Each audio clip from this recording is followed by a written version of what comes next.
تعداد گنرال‌ها در تاجیکستان باز هم زیاد شد. شاهرخ سعیدزاده اکنون گنرال مایور است. چند تاجیک در صدمه در مرزی روسیه و قزاقستان کشته شدند. سطح آب در نیروگاه برقی آبی نورک 4 متر پایین فرآمده است. احتمال باز هم لیمیت برق زیاد شود. تمسو عبدالرحمانوف سیاستمداری چچن بعد 2 ماه خبر کشته شدنش از خود درک داد.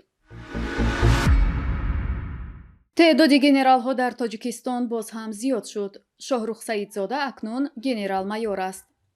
همچنین یک قطار خدمتچیان حربی و انتظامی با اردن و مدال ها سرفراز گردانیده شدند. امامعلی رحمان رئیس جمهوری تاجیکستان امروز 21 فوریه با افتخار تجلیل 30مین سالگرد تأسیسیابی قوه‌های مسلح تاجیکستان با یک گروه خدمتچیان نظامی قوه‌های مسلح و کارمندان مقامات حفظ حقوق مکافات‌های دولتی و رتبه‌های نوبتی حربی از جمله گنرالی تقدیم نمود.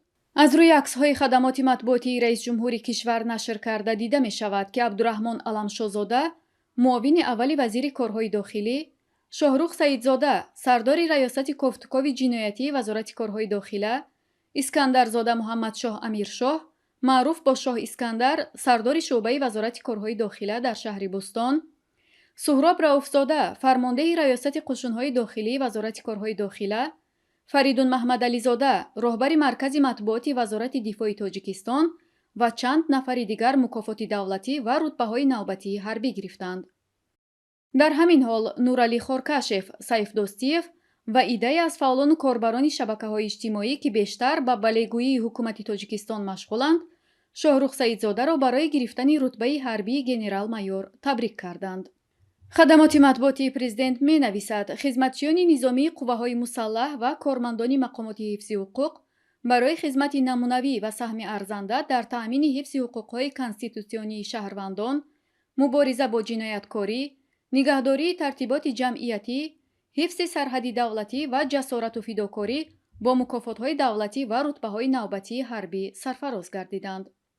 اما در اطلاعیه گفته نشده است که به چند نفر رتبه گنرالی داده شد. در صدمه اتومبیلی در مرزی روسیه و قزاقستان چند نفر شهروند تاجیکستان کشته شدند. در این باره شبکه تلگرامی پرویز تیوی خبر داده نواره را هم نشر کرده است، اما مکان صدمه دقیق نیست. در نوار ماشین تمغه هوندای رنگش کبود دیده می شود که کاملا تخریب شده است. نوار بردار می گوید راننده و مسافرانش زادگانی بدخشان بودند. او می گوید راننده کشته شده است، همه‌شان کشته شدند. تاکسی گرانی سزادیان بچه پومیران بچه کدوم میشناسن مردگان سوفیرش بچرا همش مردگان ای پومیران بچه پومیر. بعداً یک کارمند خدمات امداد و نجات شناسنامه یکی از مسافران را نشان می‌دهد. در آن نامناسب بلبل و مستوره علی نظرونا درج شده است و شناسنامه در ناحیه به نام عبدالرحمان جامی داده شده است. گفته نمی شود که این خانم زنده است یا نه. شمار کشته شدگان و مجروحان هم دقیق نیست. سطح آب در آبانبار نورک 4 متر پایین شده است. مقامات میگویند کمشوی ورود آب به آبانبار بنابر سردی‌ها و افزایش مصرف آب از آبانبار به خاطر تأمین برق به اهالی در سردی‌ها سبب کمی آب شده است.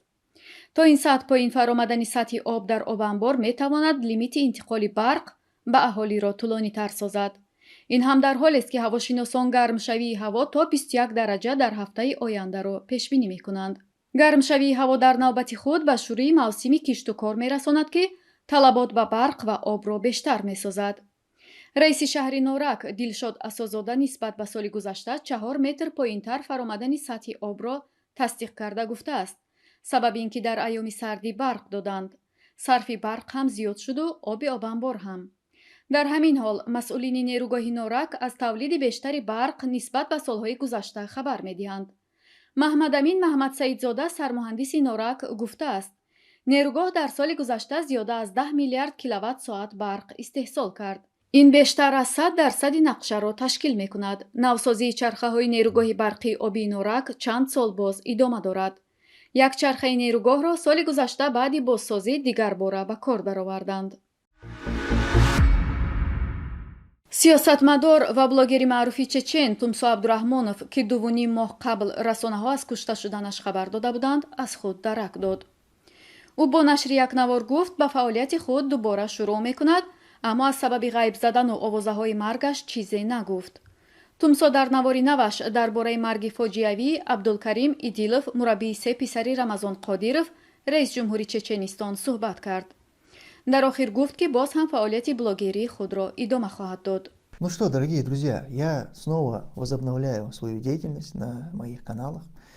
Следите за обновлениями, следите за событиями, берегите себя и своих близких. И вся хвала принадлежит Аллаху, Господу миров. рӯзи 4 декабри соли гузашта шабакаи телеграмии мухолифини Чечен Адат бо ишора ба додаҳои манобеъ аз Аврупо ва Чеченистон гузориш дод, ки мунтақиди машҳури мақомоти Чеченистон, сиёсатмадори мухолиф Тумсо Абдураҳмонов дар Шветсия кушта шудааст. тумсо шабона тавассути гурӯҳе аз афрод бо тир кушта шуд ва ҷузъиёти қатл дар ҳоли ҳозир дар ҳоли баррасӣ аст. сервисҳои вижа бародари Тумсо Абдураҳмоновро махфӣ кардаанд. радио Свобода гузориш дода буд, ки ба гуфтаи дӯстони Абдураҳмонов ӯ дар шаби 2 декабр кушта шудааст. ин нашрия ҳам ҷузъиёти дигаре ироа накард. созмонҳои ҳомии ҳуқуқи Суид дар ин маврид изҳори назаре накарда буданд. дар аввали декабр Тумсо Абдураҳмонов иртиботи худро қатъ кард. фаъолони ҳуқуқи башар гуфтанд, ки ӯ нопадид шудааст. Тумсо Абдураҳмонов бо мухолифат ва интиқод аз мақомоти чеченӣ маъруф аст. ӯ дар соли 2015 пас аз даргирӣ бо наздикони Рамазон Қодиров, раис ҷумҳури Чеченистон, Русияро тарк кард ва паноҳандагии сиёсӣ дар Лаҳистон дарёфт намуд. баъд як кӯшиши қатлаш ӯ Лаҳистонро тарк кард ва дар Суид паноҳанда шуд. дар Чеченистон Абдураҳмонов ба иртибот бо Доиш муттаҳам аст. дар солҳои 2020 ва 2021 талошҳое барои куштани Абдураҳмонов ва бародараш Муҳаммад сурат гирифтааст. дар декабри 2021 Тумсо Абдураҳмонов гузориш дод, ки 9 нафар аз бастагони ӯ дар Чеченистон рабуда шудаанд. Что ты хотел? Ты пришел с этим молотком бить меня по голове, чтобы напугать? Как ты сюда зашел в эту квартиру? Я постучал, сказал, что полиция.